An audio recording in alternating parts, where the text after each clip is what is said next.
这个早起的国庆大会，总统赖清德、总统夫人吴美如、甲副总统萧美琴，踮伫总统府的门口来迎接着贵宾。三个人所穿的衫互相搭配，展现亲切，真有卡斯，嘛会当看出着因的用心。 双十国庆日，总统赖清德和第一夫人吴美如手牵手行入总统府内接见外宾。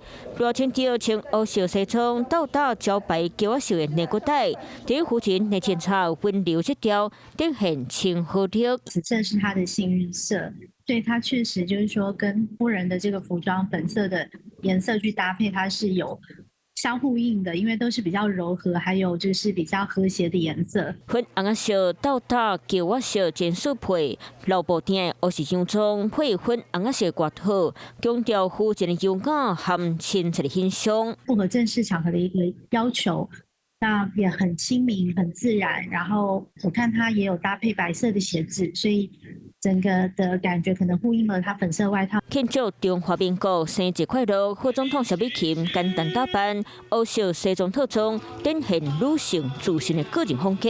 另外，佮倒搭国庆主视角，红蓝白色的巾仔，有其特别的含义。前锋草，他这个坚韧的这个韧性，跟台湾人民的这种 坚持不懈的这个精神蛮像的，现在台湾人对自由、创新还有多元文化的这个追求，所以在服装上面呢，简约利落，然后富有童性。含风草摆出双十的图，代表台湾人严严奋斗的精神。双十国庆，总统第一夫人、副总统整套打扮拢真用心，要让大家感受到国庆大会公益时刻。